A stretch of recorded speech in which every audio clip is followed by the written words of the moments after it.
Hey y'all, it's Teresa Craftygrams. I am not a talking dog. That is Penny, a very rare sighting in the craft room. Anyway, wanted to give you an update on the authentic craft room tour progress. So apparently the last video I recorded did not upload.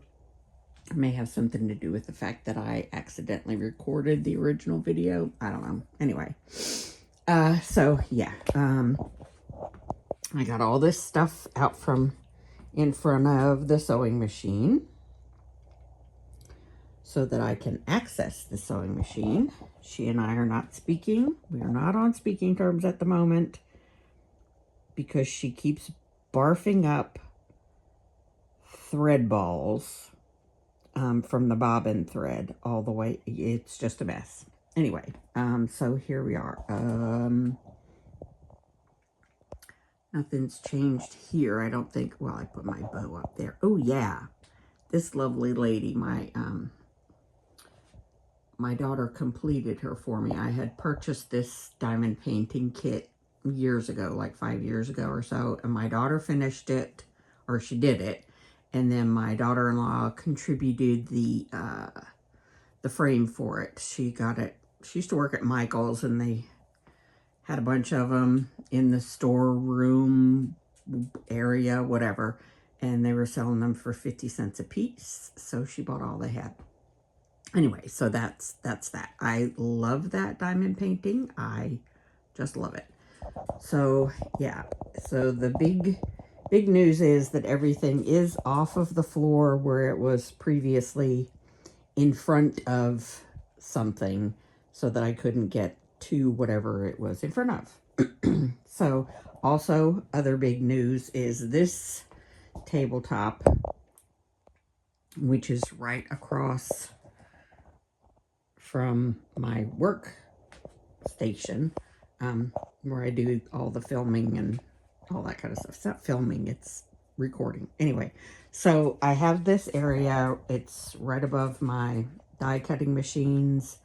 I have all of my die cuts and embossing folders and stuff all in there. Old vintage, probably Sizzix alphabets. That is my personal use altered book journal. That's all of the Monica Seco's album prototypes. Anyway, so this area is now cleared off. I'm very proud of that. I have this, my intention when we originally put these little shelving units in here was to have this space to do all the messy stuff. Splattering and painting and all of that kind of stuff there. So I have this old shower curtain. It's a camper size shower curtain, and I have it hanging there to protect that wall. I have most of it rolled up here so that when I'm actually working, I can unroll it and it'll come across the tabletop and down in front of all this stuff so it doesn't get yucked up. So yeah, mostly that is all the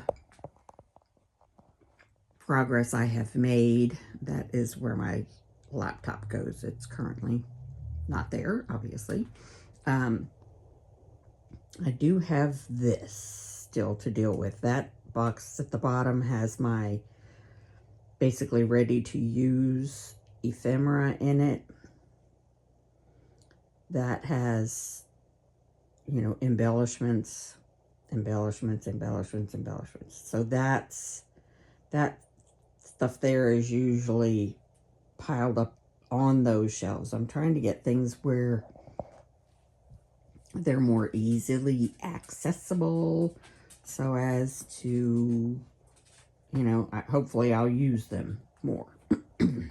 Oh, Penny's area. I dropped something on her, which, yeah, why she doesn't always like to be there.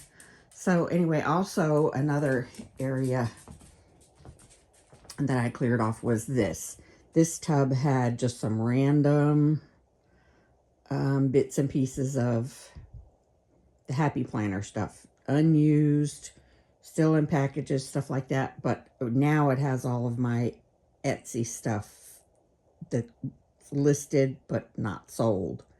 And then this is where I will now do all of the picture taking for my Etsy listings.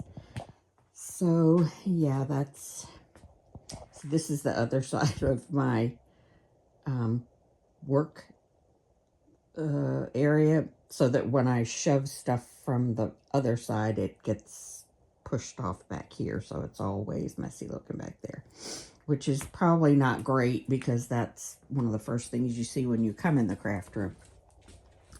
But previously, this was my dump zone. Like everything that, you know, came in the mail or was distributed around the rest of the house that had to come into the craft room got dumped right there. And it was quite chaotic. So my new policy is that when I have something that has to come into the craft room and I don't have time to put it up right then, it's going to sit on the chair. I'm going to make the gargantuan effort of walking those extra, what, I don't know, 6 or 7 steps, putting it on my chair, and that way I can't sit and do any crafting until I have emptied the chair off. That's the theory anyway, and we are hoping that it works. So that's how that goes. That stinking sewing machine. I mean, as soon as I change the bobbin, like fresh thread, freshly wound thread on a bobbin, put the bobbin in there exactly the way I took it out, and it just, I don't know, man. Sewing machines and I just don't get along, and that's frustrating because my sister is a very talented seamstress. She never has any trouble with her sewing machine. I don't know. It's just not my talent. That's all I got to say about that. Anyway, so this is my authentic craft room chaos update. Thanks for watching. See you in the next one. Craft and joy, y'all. Bye.